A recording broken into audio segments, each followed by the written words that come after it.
Hello साथियों, welcome back to my YouTube channel and application पर आप देख रहे हैं बेहतरीन क्लास, जहां पर आपको मिलता है बेहतरीन जीएस का सेगमेंट, जिसमें आज हम लोग हिस्ट्री यानी प्राचीन इतिहास में हम लोग शुरू से स्टडी कर रहे हैं। कल के क्लास में हमने थ्योरी का सेक्शन देखा था, उसी पर आधारित आज हम आप लोगों के लिए टॉप 50 एमसीक्यूज लेकर आए हैं। यही नहीं, इसके साथ एक्सप्लेनेशन भी है, तो आपको बहुत कुछ जानकारी आज भी मिलेगा।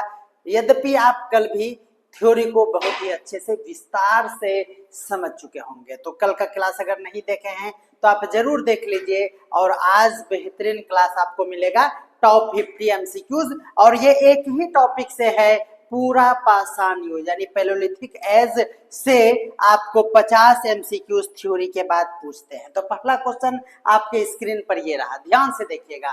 कह रहा है कि भारत में पूरा पाषाण युग सबका सबसे प्राचीन, आपसे क्वेश्चन पूछा गया है कि पूरा पाषाण का सबसे प्राचीन स्थल कौन सा है।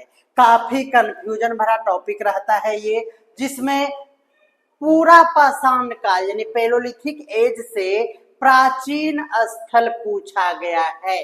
तो सबसे पहले तो ये आप देख लीजिए कि ये नाम जो है सभी पाषाण काल के ही नाम है, ये स्थल के नाम है, और जिसमें भीमबेटका, अतिरमपक्कम, बेलम घाटी और डिडवाना सम्मिलित है। तो ध्यान में रखना है कि आपसे पूछा गया है कि पूरा पाषाण काल का सबसे प्राचीन स्थल, तो आपका आंसर हो जाएगा बी नंबर, बिल्कुल सही जवाब हो जाएगा। आंसर नंबर बी हो जाएगा अतिरमपक्कम, बिल्कुल आपको ध्यान में रखना है। लेकिन इससे संबंधित कुछ डाटा आपको हम दिखाना चाहेंगे जो कि एग्जाम के दृष्टिकोण से काफी महत्वपूर्ण है। पूरा पाषाण युग में सबसे प्राचीन स्थल जो है वह अतिरमपक्कम है, जो तमिलनाडु राज्य में चेन्नई से लगभग 60 किलोमीटर दूरी पर स्थित है। तो सबसे पहले तो ये बातें आपको स्पष्ट रूप से समझ में आना चाहिए। इस स्थल का खोज 1863 में ब्रिटिश भौगोलिक रॉबर्ट ब्रूस फूट ने किया था। यानी आप सभी जानते हैं कि पूरा तत्व के अवशेष और पूरा पाषाण काल, नव पाषाण काल, सभी के हम लोगों को कुछ न कुछ सबूत मिलते हैं, जिसके आधार पर हम ये डिसाइड कर पाते हैं कि हमारा प्राचीन इतिहास कितना पुराना है। तो आपको ये ज्ञात होना चाहिए कि 1863 ईस्वी में ब्रिटिश के भूवैज्ञानिक थे रॉबर्ट ब्रूस फूट, उन्होंने ही इस स्थल का खोज किया था 1863 ईस्वी में, और यह माना जाता है कि यह पूरा पाषाण का सबसे प्राचीन स्थल है। बस ये आपसे क्वेश्चन बार बार पूछा जाता है। अतिरमपक्कम आपको ध्यान में रखना है। यहां से लगभग 1.5 लाख साल पुराने पत्थर के औजार मिले हैं। आपको मैं लिस्ट आज प्रोवाइड करा दूंगा कि कौन कौन से पत्थर के औजार उस समय यूज किए जाते थे और उसका क्या नाम रहता था, उसकी क्या विशेषताएं हुआ करती थी। आपको ये सभी बातें आज स्पष्ट रूप से बताएंगे। तो याद रखना है कि यहीं पर अतिरमपक्कम में 15 लाख साल पुराना पत्थर के औजार, जिसमें हैंड एक्स, पहला नाम एकदम नोट कर लीजिए, डायरी में नाम को नोट कर लीजिए, क्योंकि ये सीमित है। लेकिन ऑप्शन में जब पूछा जाता है कि पूरा पाषाण का कौन औजार है, तो आपको कंफ्यूजन हो जाता है, इसीलिए आप इसे नोट कर लीजिए। पहला है हैंड एक्स, दूसरा है क्लीवर। यही नहीं, कल के क्लास में हमने आपको बृहत लिस्ट भी दिया था, तो ये दोनों पहले याद कर लीजिए। हैंड एक्स और क्लीवर अब तक भारत में पाए जाने वाले सबसे प्राचीन औजार है। तो देखिए, आपसे क्वेश्चन के ऑप्शन में ए नंबर में हैंड एक्स रहेगा, बी नंबर में अगर क्लीवर रहेगा और ऑप्शन में रहेगा उपरोक्त में से एक से अधिक या इनमें से कोई नहीं, तो आपको ई नंबर पर आंसर टिक करना है, ना कि सिर्फ और सिर्फ हैंड एक्स पे। ये बातें आपको ध्यान में रखना है। पूरा पाषाण काल यानी पैलोलिथिक एज से संबंधित ये बहुत बहुत बहुत महत्वपूर्ण प्रश्न है। यह स्थल याद रखिएगा, ये क्वेश्चन पूछा गया है, मद्रासियन संस्कृति से जुड़ा हुआ है। तो संस्कृति भी आज के कक्षा में आपको हम पढ़ाएंगे, आप बिल्कुल निश्चिंत होकर इस सेशन को देखिए। मद्रासियन संस्कृति से जुड़े हुए ये सभी है और पूरा पाषाण युग की एक प्रमुख संस्कृति में से मद्रासियन संस्कृति सबसे महत्वपूर्ण है, ध्यान में रखना है। अतिरम्पक्कम की खोज यह साबित करती है कि मानव जाति के विकास केवल अफ्रीका से ही नहीं बल्कि भारत से भी हुआ है। इसकी प्रमाणिकता इसी अतिरम्पक्कम के इस स्थल से होता है, ध्यान में रखना है। आपसे ऑप्शन में पूछा गया था, क्या पूछा गया था? ये भीमबेटका, बेलन घाटी, डिडवाना, ये सभी स्थल तब कहां से है? जबकि आपको भारत का पूरा पाषाण काल का सबसे प्राचीन स्थल अतिरम्पक्कम है, तो ये सब कहाँ है ये ध्यान में रखना है। क्या है? भीमबेटका आपको मध्य प्रदेश में देखने के लिए मिलता है, याद रखना है। बेलन घाटी उत्तर प्रदेश से है और डिडवाना जो है वो राजस्थान से है और अतिरम्पक्कम तमिलनाडु से है। आप जल्दी जल्दी नोट कर लीजिए। नेक्स्ट देखिएगा, अगला क्वेश्चन आपको ध्यान में रखना है। आपको जानकारी जो हमने प्रोवाइड कराया वो कैसा लगा आप जरूर बता दीजिएगा। निम्नलिखित में से कौन सा स्थल पूरा पाषाण युग से संबंधित है? अब आपको यहाँ पर जो स्थल है ना उसका संबंध अलग अलग काल से यानी युग से है।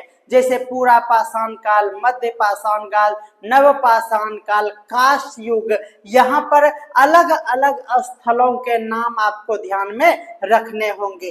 तो यहाँ पर आपसे क्वेश्चन पूछा गया है कि पूरा पाषाण युग का कौन कौन सा स्थल है? तो ध्यान में रखना है, ऑप्शन के अकॉर्डिंग भीमबेटका जो है वह पूरा पाषाण युग से है। याद रखना है, भीम का शरीर है तो वह पूरा पाषाण उठा लेगा, न कहता है आप पूरा काम कर लीजिएगा, नहीं। तो भीमबेटका आपको ध्यान में रखना है पूरा पाषाण काल के लिए। लेकिन आपको ये इमामगांव स्थल, हुल्लूर और बुजराहोम ये किस युग से है ये याद रखने के लिए आपको हमने यहाँ पर एक लिस्ट प्रोवाइड कराया है। सबसे पहले तो आप इसका स्क्रीनशॉट ले लीजिए। चलिए आपको हम नाम याद कराते हैं, ये विशेष रूप से आपको याद करने होंगे क्योंकि यहाँ देखिए हम एकदम सीमित है नाम, तो बस इसको रट लेंगे, है ना। जैसे देखिए अभी हम बताए कि पूरा पाषाण काल के लिए हम बात करते हैं तो याद रखना है अतिरम्पक्कम कहाँ है? तमिलनाडु में। याद रखना है अतिरम्पक्कम, याद हो गया होगा। उसके बाद हम बोले कि पूरा पाषाण को अगर उठाना है तो आपको भीमकाय शरीर की आवश्यकता होगी, यानी भीमबेटका, और मध्य में यानी पत्थर को किनारे से नहीं उठाएंगे, बीच से, मध्य से, तो मध्य प्रदेश में है भीमबेटका, और लाल डांगा उत्तर प्रदेश में है। यह आपको ध्यान में रखना है, ठीक है। ये है हमारा पूरा पाषाण का। अगर मध्य पाषाण काल की बात करें तो बागोर जो राजस्थान में है, लैंगनाज जो गुजरात में है, और आदमगढ़ मध्य प्रदेश के साथ साथ सरतरु याद रखना है उत्तराखंड में है। यानी याद रखिएगा बालैग, आस, देखिए आस याद रखना है आपको, बालैंग याद रखना है, आस, ये चार नाम आपको ध्यान में रखना है मध्य पाषाण काल से, ठीक है ना। पहला बागोर, दूसरा लैंगनाज, तीसरा आदमगढ़ और सरतरु उत्तराखंड। ये बातें आपको ध्यान में रखना है मध्य पाषाण काल से। अगर हम नव पाषाण की बात करें तो यहाँ भी चार स्थान, पहला है हल्लूर कर्नाटक में है, और है बुरजाहोम जो जम्मू कश्मीर में है, चिरंद याद रखना है जो बिहार में है, और मेहरगढ़ जो अभी वर्तमान में बलूचिस्तान में है। ये मेहरगढ़ से भी बहुत सारे प्रश्न पूछे जाते हैं, तो ये आपको ध्यान में रखना है नवपाषाण के लिए। और ताम्रपाषाण काल में देखेंगे हम लोग, यही ऑप्शन में था, इनाम गांव जो महाराष्ट्र में है, मल्हार जो छत्तीसगढ़ में है, आहर जो राजस्थान में है, और जोरवे महाराष्ट्र में है। और लौह पाषाण की बात करें तो याद रखना है माखिरयानी, याद रखना है मध्य प्रदेश में है माखिरयानी। यानी आपको ये संपूर्ण जानकारी मिल रहा है, आप इसका स्क्रीनशॉट बेहतरीन तरीके से ले लीजिए। अब इससे जब क्वेश्चन पूछेंगे तो आपको कोई कंफ्यूजन नहीं होना चाहिए। तो हम लोग टॉपिक वाइज स्टडी करते हुए आगे बढ़ रहे हैं, ध्यान में रखना है। अगला क्वेश्चन है हमारे पास फ्लैक्स कल्चर, याद रखना है फ्लैग बोलते हैं इसको, फ्लैग कल्चर। कल हम लोग इस पे विस्तार से पढ़ चुके हैं, किस काल से संबंधित है, ध्यान में रखना है। फ्लैग कल्चर जो है वह मध्य पाषाण से है। आपके मन में अब फिर से एक प्रश्न उठ रहा है कि कितना कल्चर है पूरा पाषाण काल में, उसका भी लिस्ट हमें दे देते इसी तरह से जिस तरह से आपने गांव का एक स्लाइड हमें दिया। तो आज लीजिए आपको सारे कल्चर के बारे में, पहले तो फ्लैक्स कल्चर जो है वह मध्य पूरा पाषाण से है, याद रख लीजिए। और ये लीजिए आपको यहाँ पर लिस्ट हम दे रहे हैं। सबसे पहले कल्चर की अगर हम बात करेंगे तो ध्यान में रखना है चॉपिंग औजार संस्कृति, यानी कल्चर चॉपिंग टूल्स कल्चर पहला ये ऑप्शन में रहता है। दूसरा मैडियन संस्कृति, याद रखना है मोस्टेरियन कल्चर, ये दूसरा है। तीसरा यही था हमारे ऑप्शन में फ्लैग कल्चर, ये बातें आपको ध्यान में रखना है। और चौथा है कृषि संस्कृति यानी एग्रीकल्चर कल्चर, एग्रीकल्चर कल्चर, बिल्कुल आपको ये बातें ध्यान में रखना है। इस तरह से हम लोग देख लेते हैं कि चॉपिंग औजार संस्कृति यानी ये किससे संबंधित है, तो निम्न पाषाण से है। देखिए संस्कृति में चॉपिंग औजार तो यही है पत्थर के औजार, ये मैडियन संस्कृति, ये फ्लैग संस्कृति, इसमें कहीं नहीं है औजार। इसका मतलब सबसे पुराना यानी निम्न पूरा पाषाण काल में आपको ध्यान में रखना है चॉपिंग, क्या याद रखना है, चॉपिंग औजार संस्कृति निम्न पाषाण काल, याद रखना है लोअर पैलोथिक एज। क्या है, तो सबसे यह पुरानी संस्कृति है। आपसे क्वेश्चन पूछा जाता है सबसे पुरानी संस्कृति बताइए, तो आपको चॉपिंग औजार संस्कृति ध्यान में रखना है, चॉपिंग टूल्स कल्चर आपको ध्यान में रखना है। यह सबसे पुरानी संस्कृति है जिसमें इंसानों ने बड़े और मोटे पत्थरों से औजार बनाए थे। औजार बड़े ही पत्थर के टुकड़ों को काट कर कुल्हाड़ी जैसे औजार वहां पर बनाए जाते थे। एक लकड़ी में इस तरह से स्टोन बांध दिया जाता था और इसका इधर नुकीला रहता था, कभी इधर हथौड़ा चोट करने के लिए, इसको काटने के लिए इस तरह का इससे रस्सी से बांध दिया जाता था। इस तरह के औजार जो है चॉपिंग औजार संस्कृति में, चॉपिंग टूल्स कल्चर में देखने को मिलता है। कुल्हाड़ी नुमा औजार और बड़े बड़े पत्थर इसमें बांधे रहते थे। इसे काटने के लिए यूज किया जाता था, इसे तोड़ने के लिए नीचे से यूज किया जाता था, कोई भी चीज खुरचना रहता था तो इसमें हम लोग चॉपिंग टूल्स कल्चर का यूज करते थे। इस कुल्हाड़ी के जैसा नमूना रहता था। सबसे शुरुआती औजार की संस्कृति चॉपिंग औजार संस्कृति मानी जाती है। यह बातें आपको स्पष्ट रूप से ध्यान में रखना है। नेक्स्ट देखिएगा, अगला है हमारा मेरिडियन, याद रखना है मेडियन संस्कृति, मॉडियन संस्कृति है ना, इसको बोलते हैं मोस्टेरियन कल्चर। यह मध्य पाषाण काल में यह संस्कृति था, ध्यान में रखना है। यह देखिएगा ये मेडियन, या इसी से नाम याद हो जाता है हमारा मॉडियन यानी मध्य, बिल्कुल आपको नाम से ही ये याद रह जाएगा। यह संस्कृति याद रखना है नेंडरथल मानवों से जुड़ी हुई है, याद रखना है। इसमें औजार जो होते थे यह छोटे होते थे। उससे पहले जो हमारा था चॉपिंग औजार संस्कृति, उसमें टूल्स बड़े बड़े होते थे और इसमें नुकीले और ज्यादा परिष्कृत करके इसे बनाया जाने लगा। पत्थर के छोटे छोटे नुकीले औजार जो सटीक काम करता था, आपको मॉडर्न संस्कृति में देखने को मिलता है, मॉस्ट्रियन कल्चर में यह देखने को मिलता है। इसका उपयोग शिकार करने और खाना काटने के लिए याद रखना है। औजारों की तकनीकी में सुधार और बहुत सारे अलग अलग डिजाइन के आपको यहाँ पर टूल्स देखने को मिलते हैं। तो आपको ये दूसरा मॉडर्न याद रखना है, संस्कृति मध्य पाषाण काल से संबंधित है। आपसे यही क्वेश्चन हमने पूछा था। फ्लैग संस्कृति याद रखना है, ये फ्लैग संस्कृति उच्च पूरा पाषाण, फ्लैग से समझ में आता है कि फ्लैक्स है ना, फ्लैक्स बोर्ड जो हम साटते हैं, पोस्टर, तो ये याद रखना है यह हमारा उच्च पूरा पाषाण की बात है। ऊंचाई में पोस्टर हम साटेंगे, फ्लैक्स को साटेंगे, तो याद रखना है आपको ये हो जाएगा हमारा उच्च पूरा पाषाण युग।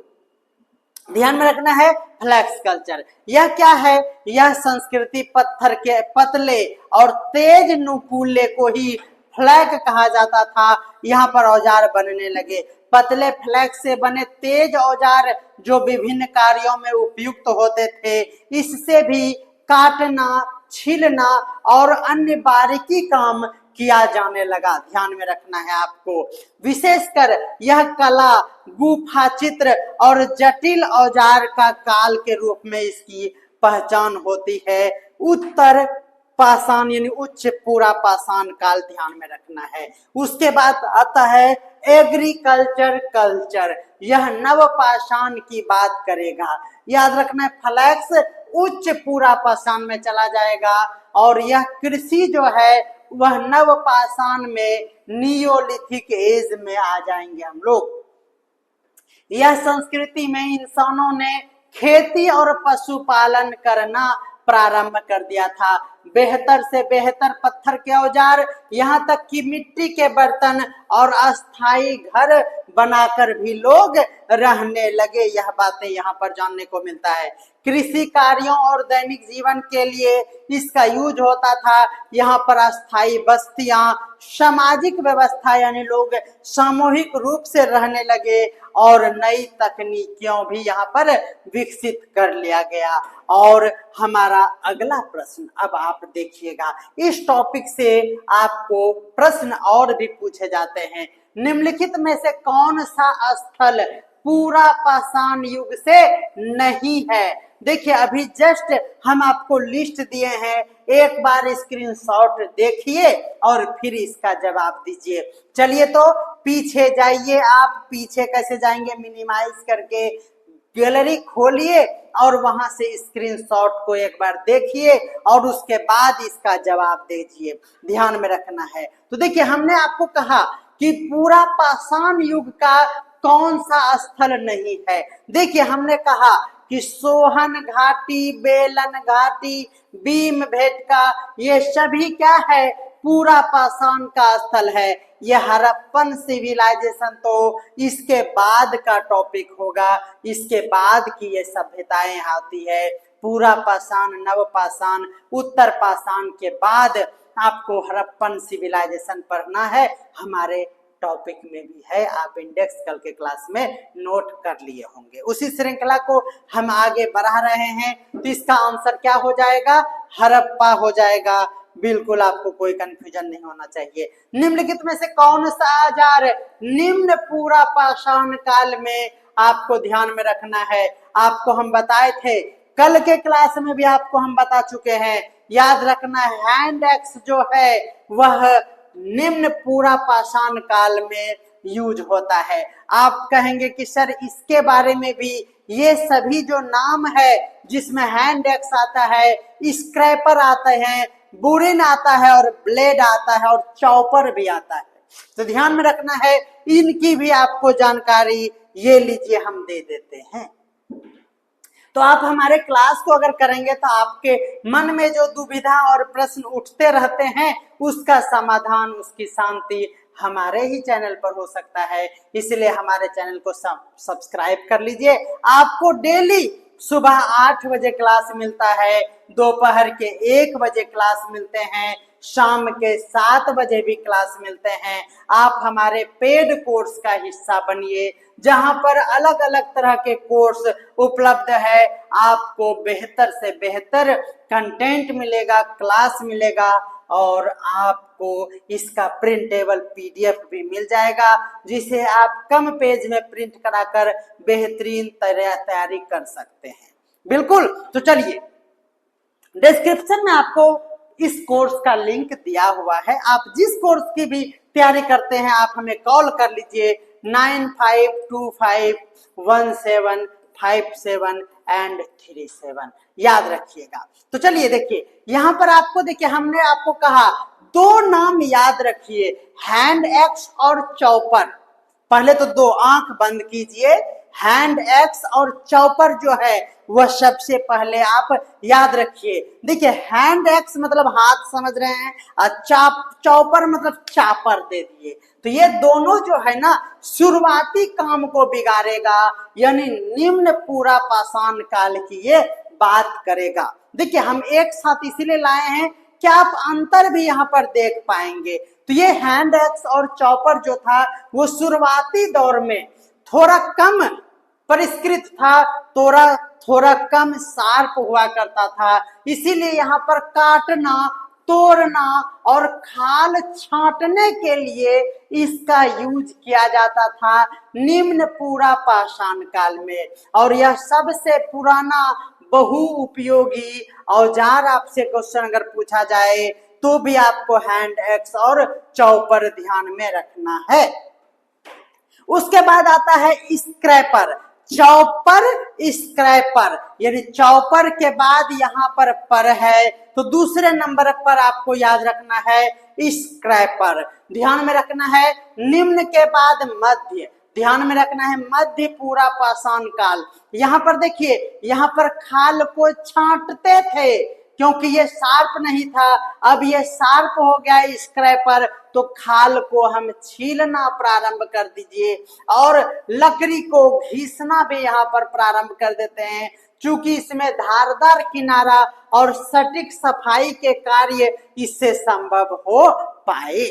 उसके बाद जो है, उसके बाद आपको याद रखना है बुरीन, वो क्या है, तो वो उच्च पूरा पाषाण काल। उच्च पूरा पाषाण काल में 2 नाम याद रखना है, बुरीन और ब्लेड। याद रखना है आपको, बस से दोनों नाम उच्च पूरा पाषाण काल में ये चला जाता है, ये ध्यान में रखना है। यह नक्काशी और छेद करने के लिए याद रखना है, और काटना और हथियारों का उपयोग, ब्लेड जो है याद रखना है काटने के लिए यूज होता था। शिल्प और कला का उपयोग बुरीन के लिए, और लंबा धारदार और उन्नत औजार आ चुका था उच्च पूरा पाषाण काल में ब्लेड के रूप में। तो उम्मीद करते हैं कि आपको ये जानकारी बहुत बहुत बहुत सुंदर लग रहा होगा। याद रखिएगा, तब आपसे क्वेश्चन हम पूछते हैं, मध्य पूरा पाषाण काल में प्रमुख औजार, मध्य में एक ही है स्क्रैपर, तो आपका आंसर हो जाएगा बी नंबर स्क्रैपर। बोलिए, कोई दिक्कत है? बोलिए, मजा आएगा। देखिएगा, उच्च पूरा पाषाण काल में कौन कौन से औजार है, तो उच्च पूरा पाषाण यानी सबसे अंतिम में क्या है, याद रखना है अंतिम में बुरीन है और ब्लेड है। अब आपको इसमें उच्च पूरा पाषाण काल का पूछा है, तो कौन सा होगा, तो यहाँ पर ये भी हमारा सही है और यह भी सही है। यहाँ पर उत्तर होना चाहिए ऑप्शन 1 और इनमें से एक से अधिक होना चाहिए। ठीक है, अगर इस दोनों में अगर दोनों को एक को चुनना है तो ब्लेड जो था वो सबसे परिष्कृत था, इसीलिए आपको बुरीन पर ना आंसर लगाकर आपको ब्लेड पर लगाना है। यह भी आपको कहीं भी बार कंफ्यूज आ सकता है, इसीलिए आपको ये बातें ध्यान में रखना है। अगला देखिएगा, कह रहा है कि निम्नलिखित में से कौन सा औजार मध्य पूरा पाषाण, मध्य में याद रखना है, पहले हम बोले चौपर और उसके बाद स्क्रैप पर, दूठो पर याद रखना है। तो बाद में स्क्रैपर आपका बिल्कुल सही जवाब हो जाएगा। अगला क्वेश्चन देखिएगा, भारत में पूरा पाषाण युग के प्रमुख स्थल बताइए। तो अभी हम आपको बता दिए हैं, पूरा पाषाण काल में आपको ध्यान में रखना है भीमबेटका बोलेंगे, यस सर। अतिरमपक्कम बिल्कुल सर, और बेलन घाटी यानी उपरोक्त में से सभी आपका सही आंसर हो जाएगा। चलिए, भीमबेटका की गुफाएं कहां पर स्थित है? हमने कहा भीम याद रखना है पूरा पाषाण को उठाता था, तो बीच में ऐसे करके उठाता था, तो बीच में बोले तो मध्य में मध्य प्रदेश आपको ध्यान में रखना है। अतिरमपक्कम तमिलनाडु, बोलिए तो एकदम स्पष्ट रूप से याद हो गया कि नहीं? तो आपको हम गारंटी ये जरूर दे सकते हैं कि हमारे क्लास के बाद आपको रत्ती भर भी कंफ्यूजन नहीं रहेगा, बिल्कुल आप निश्चिंत रहिए। बेलन घाटी किस राज्य में स्थित है? बेलन घाटी याद रखना है उत्तर प्रदेश, बिल्कुल आपको ध्यान में रखना है। उत्तर प्रदेश में आपको बहुत सारे धार्मिक स्थल मिलते हैं बोलेंगे हाँ, तो याद रखना है वहां पर सभी साधु संत को बेलना से रोटी खुद ही बनाकर खिलाना पड़ता है। तो उत्तर प्रदेश के लिए आपको बेलन का घाटी ध्यान में रखना है, बेलन घाटी। अगला है हमारा सोहन घाटी, ध्यान में रखना है सोहन, ये कहां चला गया? पाकिस्तान। देश की बात अगर पूछा जाए तो आपको ध्यान में रखना है पाकिस्तान, पंजाब प्रांत, बिल्कुल आपका बिल्कुल सही जवाब हो जाएगा, ध्यान में रखना है। पूरा पाषाण युग के लोग किस प्रकार की जीवन शैली अपनाते थे? तो वह पूरा पाषाण में पूर्ण रूप से शिकारी हुआ करते थे और संग्राहक होते थे। वह अपने खाना को संग्रह करके रखना सीख चुका था, तो शिकारी और संग्राहक आपका बिल्कुल सही जवाब हो जाएगा। एक बार हमें कमेंट कर दीजिए, लग रहा है कि ब्लर हो रहा है बीच बीच में, क्या बोलिएगा?